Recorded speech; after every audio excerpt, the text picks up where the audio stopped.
thank you very much for the invitation, Jared and Andrea. I congratulate you on this series. It's wonderful. I think you're doing a remarkable job in a democratic exercise here, so well done. And I'm very pleased to be here this evening. I'm gonna bust two myths. I mean, there's lots of myths to bust when it comes to women in politics. But the one that I like to start with, the one that I would like to talk about, and certainly we can engage in the other myths at our discussion period, and I look forward to that, is the issue around elections, and that elections matter. I agree with Jared on this. Is the first cafe was, I believe you busted the myth as well, or you talked about how this is clearly going to be a very important election, and a critical election, because it's our first as a fixed election. So we have an opportunity here to engage in a very, sort of systematic way. And I'm going to argue to you and bust a myth and that, again, elections do matter. In other words, a myth is that elections don't matter. So I'm going to argue here strongly that they do matter. And I argue strongly and put it to you very fervently that, indeed, elections matter especially for women. And the provincial election matters especially for women. Why? Well, because provinces are responsible for, probably the most important policy areas for women. Not only policy areas that affect women's daily lives, because of course provinces also have responsibility for municipalities, but it's the policy areas that matter for their daily lives of women, but also for their economic independence and for women's ability, capacities to enjoy full social citizenship. These are policy areas that we all know, childcare, from social assistance to certainly the probably more obvious ones around, for some, education, healthcare, labor. I mean, these are policy areas that have great import for women, and provinces. I'm coming here from, I suppose, a perspective of federalism. Not always the most captivating topic for students, and certainly maybe not the most captivating topics for an evening discussion around why you should pay attention to these things and why politics matters for women. But federalism does matter, and it matters certainly in the role of provinces, because we're living in an age where, for various historical reasons, provinces are probably, to some degree, much more important to citizens than the federal government is. And now this is not to say that the federal government is not important.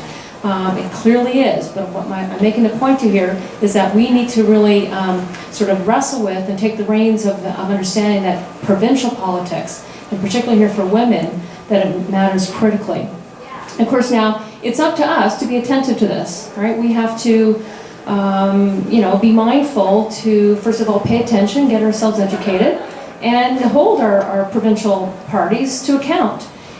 We need to be that attentive public. We need to be that engaged as citizenry and ask the tough questions. We need to, ask the questions when the candidates come to our door in the coming election. Take a few moments. Just don't take the pamphlet. Take a few moments. But ask the questions, particularly about women, all right?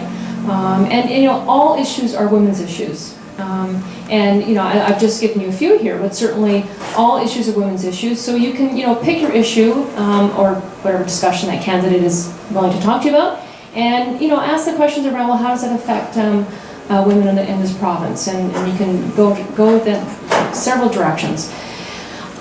So that's sort of one of the obvious sort of inroads to thinking about provincial politics and the election matters for women. The other is that we are living in an age of minority governments, and increasingly, of course, we are probably going to have, depending on what poll you look at, but we're probably going to have minority governments in the foreseeable future. And this gives us an opportunity within federal-provincial relations, again, for Manitoba to assert itself on the national stage. And we, as Manitobans, live in a province who, we do politics a little differently here than many other provinces. And we do politics here a little bit differently that matters for women. In fact, it's in comparison to other provinces, our provincial government, the one we've had the last few elections, certainly has been more women-friendly than many other provincial governments across the country. So Manitoba can insert itself and make its issues known on the federal stage.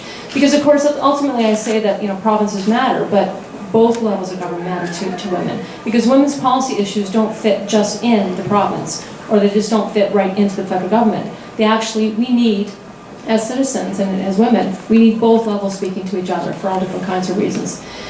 The other is, the one that for some is crucial, is that certainly we need to insert a voice because we're living during times of Harper government, and I do say Harper government here. This is a government that, political party that has formed government that, in the words of Sylvie Bashevkin, one of our preeminent scholars in women in politics, has said is the closest to organized anti-feminism than any other government in Canadian history. This is exceptional, right? And so again, it's up to us, it's incumbent upon us, frankly, to ensure, again, that we have I think a progressive women's voice, a progressive voice that can be a counterbalance to that anti-women, and some would say anti-feminist, certainly, agenda at the federal level. So that's why provincial politics matters, and that's why provincial elections matter. So this follows, of course, that your vote matters.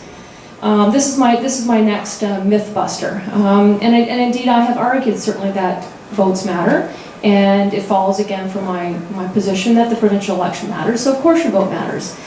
And I've written about this. It certainly it is the case that women tend to vote for political parties that are on the central left or on the left of the political spectrum, so like the NDP, and that certainly is the case.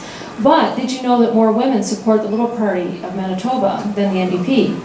And it is a case that more young people have a preference for the Liberal Party of Manitoba than the NDP. So we need to think hard here. The myth I'm busting, indeed, is that women vote for the NDP, but more women are voting for the Liberal Party, and many, many women vote for the Progressive Conservative Party. So women vote for all different kinds of political parties, is really the message I'm getting across here. And that's democratic, right? That's what a democracy facilitates, and that's what a democracy is all about. But women just don't vote for the NDP. And again, even if we have a Progressive Conservative Party that forms government in this next provincial election, I'm going to go out on a limb here, and I'm going to say that our Progressive Conservative Party in this province, as part of a provincial political culture, is a little moderated voice apart from the Harper government Conservatives. And then again, they can act as a counterbalance, I think, to that anti-women agenda at the federal level. So these are my two myths. I'm very happy to discuss more, and I look forward to the discussion. And I'm going to leave it there. Thank you.